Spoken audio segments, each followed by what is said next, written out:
incredible stat. You must have seen it about unbeaten in a year. Yeah, I've seen it. I think yesterday was 1 year. Yeah. Since that the victory. So yeah, very happy for that. Of course, always this a team sport, so it's always about the team. But yeah, very very happy for that. 365 days, 5 trophies, no defeats. I mean, that's just remarkable. You must take so much personal pride out of that. It shows your importance to the team too, doesn't it? Yeah, I mean, you know, for me, last season was just unbelievable. I mean, I think if you dream for a season, you dream how it could be, how individual performance, collective performance, the way ups and downs in the game, in the season. We are like a family, like a team, and how it finished everything is like just a dream. I think it finished so well, so emotional, everything.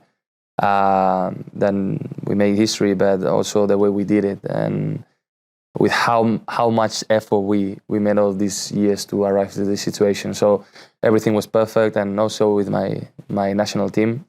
So yeah, it was a remarkable year for me, and so happy for that. Do you regard it as the best year of your playing career? In all the sense, in terms of individual performance, in terms of maturing in the game, in terms of the team, the players we bring in, important players. I mean, of course, since I'm here, the best year. I came from a family that they always teach me that, of course, football is something special for you, but it has to be a hobby until it became real and professional. So has to be your second choice. I mean, the first is to have a future and always have this in mind.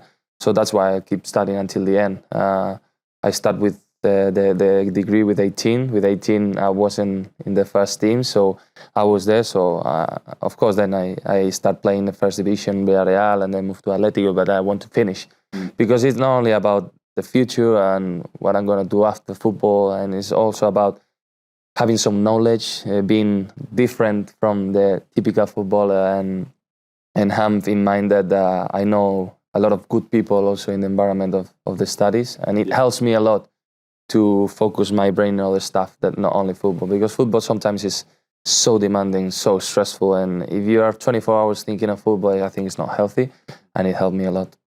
I think I read that you see yourself more as a sporting director in the future rather than a manager. I mean, you know, loads of players kind of take things from their manager. You probably take more from Trixie than Pep. Yeah, I'm not saying about how good will be to be a coach. I think it has a very good part, although it has a bad part in terms of you have to deal with the ego of players, not easy sometimes, and you have to live the same life as footballer, travels, spend time in hotels. You know what it means when you play away, these kind of things. But when I see the figure of the sport director, more like a brain, a strategy in a club, who you bring, this kind of things attract me a bit more than the tactics of the football. But let's see, I don't know. Maybe when I retire, maybe I don't do either. I just do my own stuff. So let's see. What other interests have you got away from football that keep your mind off? I think I don't know. I always said if I wasn't a footballer, I would like to do my own project. I mean, I think I'm a very I want to do great whatever I do. So I just follow this goal and try to be better in whatever I do. So I think I will do something by my own, feel that is something mine, rather than work for another one. But yeah, I don't know. What was fascinating about you last night, and in so many games that we see you play, is your physical presence on the pitch, isn't it? But, you know, again, sort of just reading through, what I found amazing was that I think when you were a teenager, you were released, weren't you, for being on the smaller size physically? Is that really true? Yeah, it is. It is the fact that I had a late growth. Yeah. My DNA was late growth. So, but yeah, you just have to see my parents to realize how big I'm gonna become, because my father is 190 and my mom is also very, very tall. So yeah, they just need to have a bit more patience. I think they didn't have that patience, or even myself, I realized that I will be better in another place. But yeah, when I became, I think, 18 more or less, I just started growing. I was like this, but I started growing. And yeah, to be fair, when I came here to England, I just started growing like that. So yeah, it was long, but at the end, I knew that this is gonna come right. That setback when you were released, does that make you appreciate what you've got now even more? And did it drive you on, to really become a better player? I think if I talk for all footballers, I think the bad moments or the moments they don't trust on you, or the moments you feel a bit low, are the most important in your career. In my individual experience, it was the mentality I grow in these kind of situations. I move out from my family long time, and this makes you be more mature and grow a lot. And then, as they told me, "Are you sure moving to England is another experience? You're gonna be alone?" I was like, "I'm definitely because this is what I want." And I know I'm ready for that. So these kind of situations make you the player I am.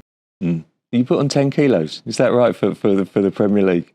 I mean, obviously, gradually, probably. More or less, yeah. I remember I was in 80 when I was in Villarreal, and now I'm in 90. So yeah. Wow. How did you do it? And how did you do it? And why you do it? All the shakes and all these things, because I'm not a big fan of the gym. So I think it's a bit of everything. Right, okay. And you needed to do it for the physical demands of the Premier League, for English? Well, I think it's the consequences of competing in the league. I think just competing in this league makes your body be stronger, and your mentality and the body. I think England is everything more intense and more physical. Always England has been more physical than other leagues. And when you come from a Spanish league that is so different, it plays in a different way, you can see the difference. But I think it's the way you adapt is the key. Do you like those physical battles? You are physically prepared. I wasn't a player to be physical. It wasn't my strength. I was a technical player with the ball and liked the ball, and I didn't focus much on the defensive side. But when I started playing, when I realized that if I want to be a professional footballer or a top midfielder, I need to be even better without the ball than with the ball. That was where the growth and this began. So I have very important coach in my past that teach me this. Always cover the spaces, be strong, headed, abs.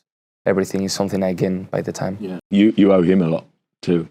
Yeah, all my coaches. I always said I'm like a kind of a sponge. I try to take or to catch the best things of every people I met.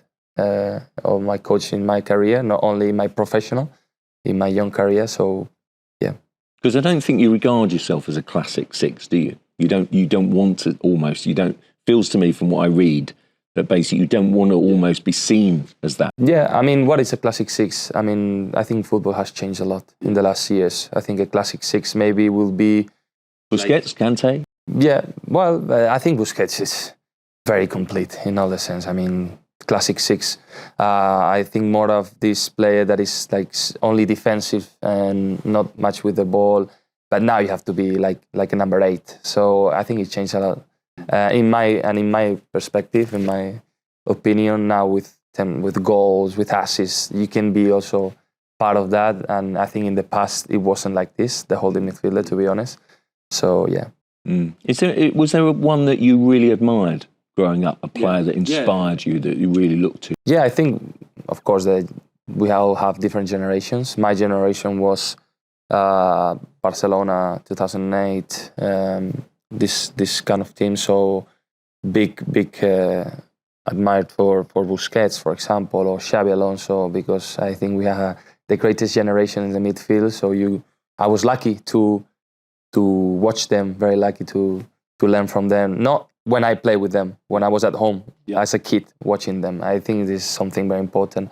Who are your references when you're a kid? And I saw these kind of players. Of course, my idol was Zizou, but I wasn't the same player. So yeah. Yeah. I mean, you must take a lot from that sort of studying, and you know. And I'm a kind of a player that tries to understand the football. I think it's something that one of the best things I have is the way I understand football. And when I watch a game, I don't really pay attention on the ball. I pay attention on what is going on around the pitch. And for a midfield, I think is key. Yeah. Where did you pick that up from? Or was that something that just came naturally? I think it has to be a mixture. I think it's something natural, something that you have to be interested. For example, when you're a kid, if you're interested in just scoring goals, you're not going to pay more attention in the passing. Yeah. So maybe your talent or your focus is to be striker, winger. But mine wasn't like this. I love to score goals, but then I realized how beautiful it is to move the team and be the leader of the team and try to organize the team. And for me, and at midfield, you're everywhere. You're part of everywhere, you know. And for me, it was so beautiful. So I decided to play that position.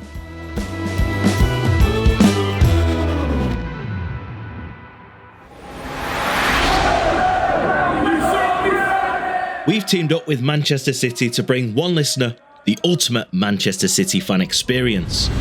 Immerse yourself in City's state-of-the-art stadium tour experience, featuring all 3 of the treble winners' trophies, as well as a first-hand feel as you walk out from the Etihad Stadium glass tunnel. But that's not all. Not only will you have a full tour of the stadium in all its glory, you will sit in Pep Guardiola's seat on the touchline to soak up that matchday feel, as well as experience the newly updated virtual press room where you can sit next to the likes of Pep Guardiola himself, Manuel Akanji, Nathan Ake and Erling Haaland. If you want to be in with a chance of winning this fantastic prize, all you have to do is subscribe to the Talking City podcast and leave a review on Spotify or Apple Podcasts, and email a screenshot with your name, location and contact information to talkingcitypod, that's talkingcitypod @gmail.com, and we will announce the winner very soon. Good luck.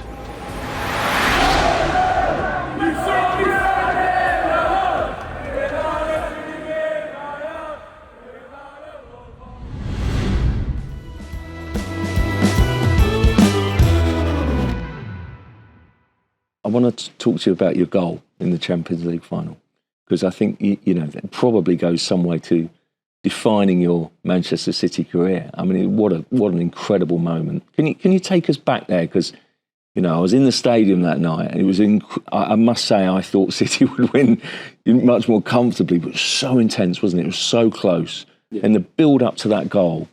You know, just tell us your memory of that. I mean, I have lots of memories about that night, that magical night for us, that unbelievable. Individual is something people don't realize is you play an individual game and a team game. And of course, people expect it was going to be a bit more easy. Let's say it's a final Champions League, big credit for them, big team. And they have 2 Champions League when we don't. So for me, they were the favorites. They have the experience we didn't. And when you first play that game, because I didn't play the last final of the Champions League, you realize that it's not the same kind of game you play normally. It's a different game. Emotions, your heart is more, you know, and it's normal that the things don't work the same way. Also because they had a great team and they study a lot us and the way they perform. I think they had a great team. But individually, you live in another way. And there's lots of moments in the game, ups and downs. I remember I didn't start well the game, and I went into the halftime, and the coach was like very direct to me. It's like, we need you to be better, like straight. Yeah. I think it worked for me, but maybe for another player it didn't. But in that moment, it makes me, you know, say like, I have to do much better. I have to help the team. The team needs the better version of me. And I remember playing the second half and saying like, give everything. Don't think much on the consequences of the things. Just go forward. And then, suddenly this ball appeared to me. To be honest, I wasn't part of that pass or of the chance. It just appeared there. And I remember I made the 2-3 steps because I found the space. And the first thing I thought it was to shoot strong. But then I realized I'm going to have one in all the game. I'm not going to have anything else. And I saw like 8 players on the box covering the goal. I was like, if I bang this ball, some will deflect and it will be easy for them. So then I faked I'm gonna shoot strong, and at the end I put this ball. And when it came in, I was like, I think it was the fastest run of my life. Emotions, everything came. I remember I told to my teammates there's still 20 minutes to go. So it was a very emotional, everything. And when the referee whistled, I was like, we did it. And you see in the faces how tough it is to do it and how much we work for this. Did you feel more pressure in that game because you hadn't played that previous final? And there was so much talk about it, wasn't there, at that time? Well, to be thinking in that moment, I didn't talk about Chelsea final. I think it's something that you live in football.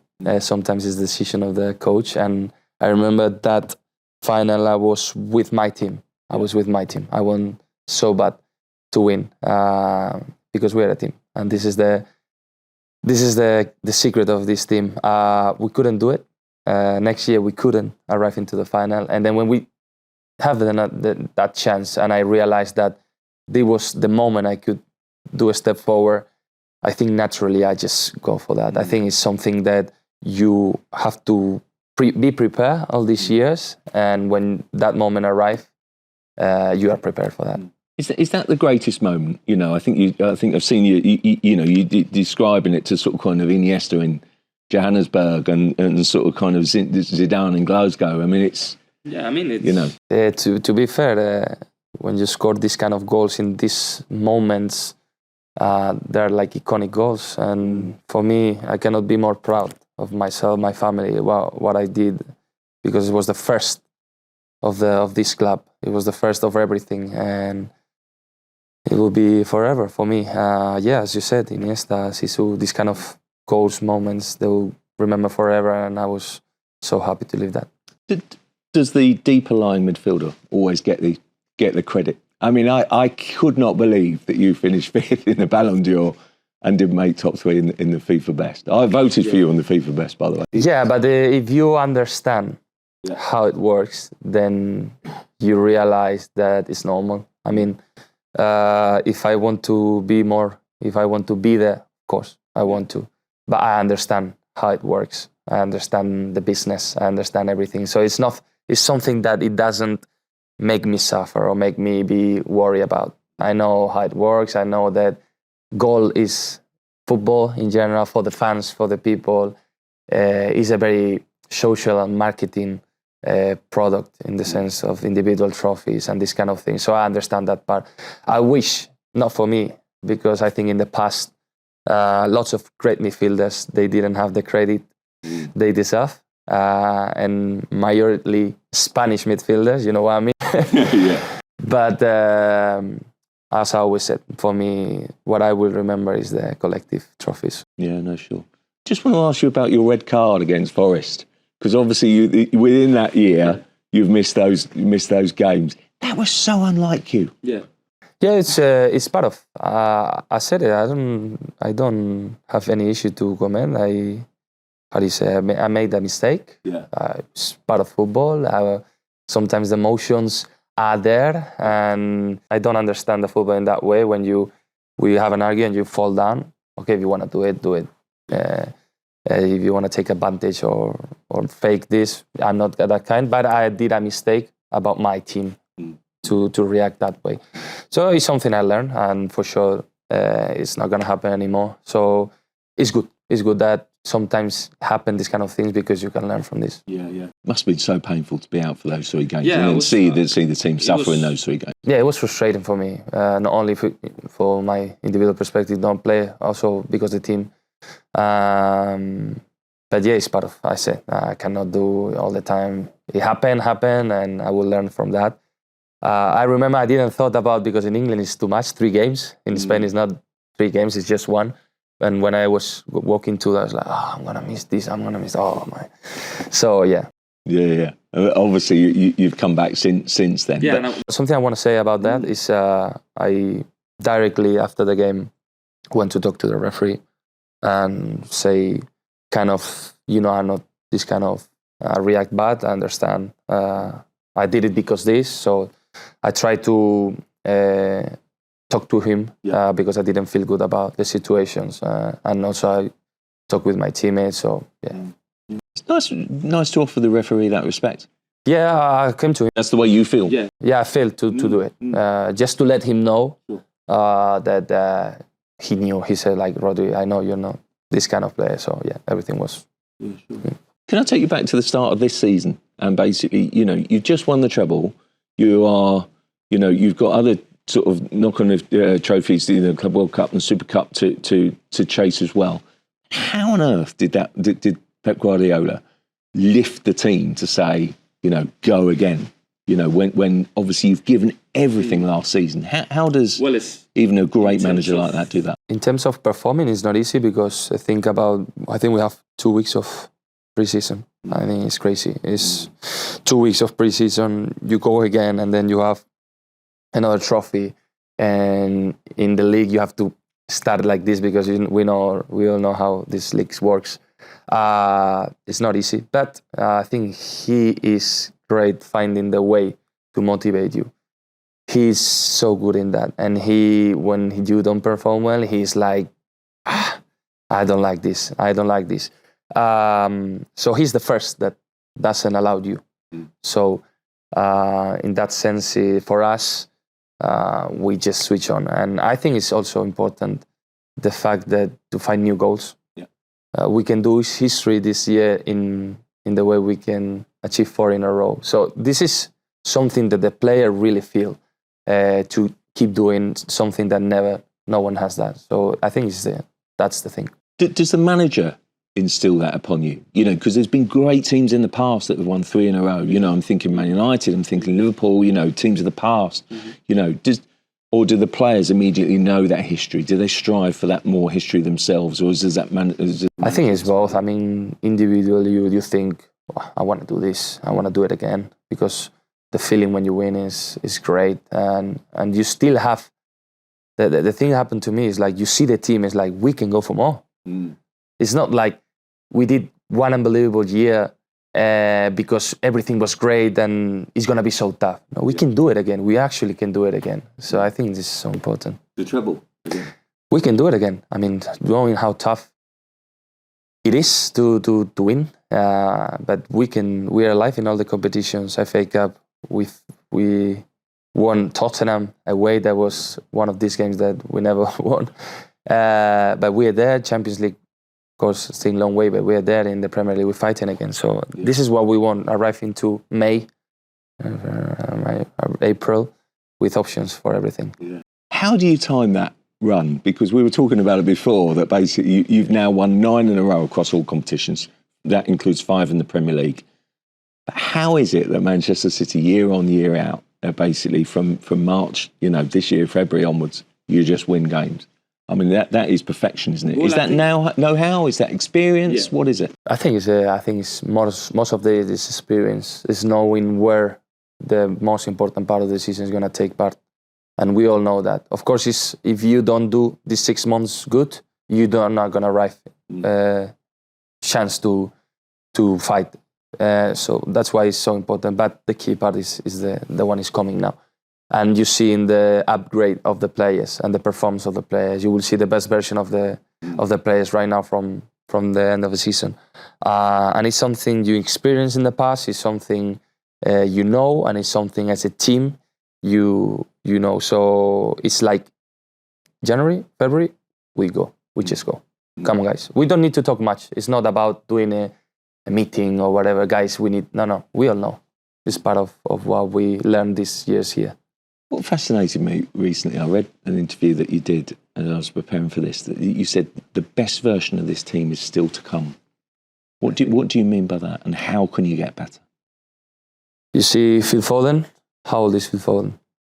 You see new players like Doku, Mateus Nunes. Kovacic is a bit more old, but still long way. You see new players coming like Rico, Oscar Bob. You see players like Kevin, Kyle with 10 years of football, 15 years. Still they have more years. You see all of these facts, and you see we have team for the next years. That's why I mean. So it's not about performing. It's about how you the things, and Cheeky for that is the big part of that. Knowing that this team still young for the next years. Yeah. I guess last year was very much City v Arsenal in the title race, wasn't it? Do you think this year will be tougher, the title race? Because there's arguably... I think since I arrived, every year has been more tough and more tough, to be honest. Yeah. Now, I think, to be fair, we have two contenders for the title. Or even three, if you want to add maybe a Villa. So, yeah, it's even hard when you have more opponents. So, yeah, it's going to be until the end. I don't expect it's going to be in 1 month. No, I think it's going to be until the last game. But we're ready for that. Have Liverpool surprised you this season? Been better than you thought that maybe the... No, I know they're going to come back. I know Liverpool with Klopp, with the way they perform and the players they have all these years. Of course, there was a new cycle for them. Important players leaving and other coming. But you see the way they play is the same. I mean, they changed the players, but the way they go is the same. So I expect them to be there. Yeah, Arsenal, they're obviously really good last season. They showed, I guess, on Sunday that they're, determined to fight. Yeah, we all see what they're able to do. So they beat Liverpool, I think, in a very good way. So I think it's a team that last year they almost do everything perfect, almost. And this year they're doing great. So yeah, they will be there also.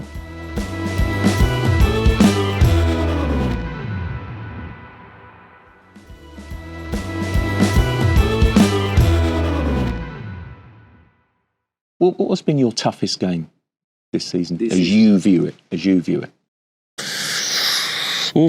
I think Sevilla. I think the final against Sevilla in the Super Cup was a tough one. We went winning in the penalties, but I remember we scored in the 70th, and it wasn't easy. I think mixed because we were a bit not prepared. 2 weeks of pre-season, it was the first game, but I think it was the toughest. And in the Premier League? In the Premier League that I played, Liverpool game. I think Liverpool, Tottenham at home. I think we deserve to win, but always they find a way. I mean, to even though when you are better, they have weapons to punish you also. Is there an individual opponent who's really stood out for you this season? Individual, I think there are lots of individual players that are doing great. I don't know. I cannot tell you one, but there are a lot of Villa players. They have a lot of them. They're showing a step forward. A lot of them. Arsenal also, Liverpool. So they're doing great. Tottenham also. Big upgrade, to be fair. The way they play and the performing. Yeah. You touched on it there about the workload, about how many games. I mean, it's astonishing how many games you've played. Yeah. How do you keep so fit? You don't get injured, really, do you? I mean, that is testament to your professionalism, but it must take its toll. Yeah, I mean, I always said, as much as I think the fact that we played so many games, you see how many injuries there have been in the beginning of the season, and these things, I think, is something we have to, the people that organize football and directors, they have to look for us. But yeah, I try to eat well, rest well, and try to do the exercise I have to do. But of course, try to, as you say, dosificate. How do you say in English? ¿Cómo se dice dosificar? Sí, like kind of decompartmentalize. Yeah. Not going full gas everything, yes. All the games. So try to understand when you have to go for it, or when you have to understand your body also. Yeah. When it's very tight, you have to be, okay, this is part of, and you gain it with experience. Yeah. I mean, last year was pretty special, wasn't it? This year, you've also got the Euros at the end of it. I mean, this could be, is that almost what drives you on? We were touching on it before, but basically the opportunity to go one better than before. You never thought you'd be able to say that, but I mean, you got this the great opportunity with Spain with the national. Yeah, we do have, and it's something we're spectating a lot in Spain because we won the Nations League. We are in this moment that we are rising again. We know that we are not the favorites, of course. We've been a long time without winning, and we know that. So that's why we have to go I would say like a small team, try to do even more than the others do, run like anyone and try to show our football, but knowing that we have to be competitive. Being competitive is the key for us. Who are the favourites? Well, I think we all kind of agree that England, France, they are the favourites. I think it's the best generation ever in England, to be fair, my perspective. And in France, you all know they've been 2 finals of the World Cup, always there. I think they're the 2 favourites. Can you individually get better as a player? Yeah, of course. I think you're still young. Yeah, I still young, but with these players that like Rico, they make you feel you're not young, but I'm very, very young. I still lots of potential to grow, and this is something I think I show since I signed from City. So my version from my first year from now is every year has been better. So it's something that I want to. I think until the last day I retire, that will be in my mind to be better every day. And do you love the Premier League, and do you love City here? I mean, I honestly, you don't know until you come here. But Premier League, England, Manchester, I think something special. The way you guys understand football, and of course now the league is becoming more international because of course players like me from all over the world makes the Premier League. So I think before it was like just England, English players and the way that you play. Now it's international, but it's so good. And that drives you on, I guess. Just the enjoyment. You can actually see, I think, when you play football that you are enjoying yourself. I mean, I think to be fair, anywhere you play. I mean, Spain, Italy, France, England. But England, every game is like so competitive, so demanding. It demands the best of you. The crowds are always full. They love their teams. They want them to win. This is something special. Yeah. Just finally on this section for me, just what makes Pep so special? Is he the motivator? Is he the tactician? Does he get more out of you? Do you see the game differently? Nah, I think what people like Pep make special is the hunger. Because if you see Pep from these first early days, years as a coach, nothing to do with now. He has a completely evolution every year. So I cannot tell you is the tactics. No, because every time it's changing. Is the way is the way he wants to do it again and wants to win and wants to find a way. And I think that's the key. Not only for Pep, for all the big names that wins for over the years. Yeah, and that drives the team, I guess. Yeah, it has to. Yeah, of course. I think everywhere he's been, he transmit out these things. Yeah. Can I hit you with a few quick fire questions? Hopefully with a bit of fun. I don't know. You must have seen what Jack Grealish said about. For sure, it's gonna be so different. The answers, 100%. So he described you as the worst dresser. What they don't understand is like I said, guys, I don't need to be in the fashion week to come to train. I wear my tracksuit or whatever, and I will do better when I go dinner or whatever, but not when I go training. And they just dress like, I don't know, like what's the fashion week of Milan every day. I was like, come on, man. And the worst, I think they also described you as having the worst music. Worst music also? Oh my God. Are you completely serious? What you listen here, like trap, rap, everything. I don't like that stuff. I am a pop guy, pop reggaeton. Yeah. Not normal. Yeah. I'm with you. What's your favourite movie? Oof. I don't know. I'm not a very... I don't know much about movies. I love watching, but I don't know. I think... no sé, ayúdame, Dani. I don't know. Next, I will answer. Okay. Favourite box set? Prison Break. Prison Break. What's your favourite band, favourite singer? Internationally, I would say Coldplay, or I like Rihanna. I like, in Spanish, I would say El Canto Loco. You don't know? Yeah.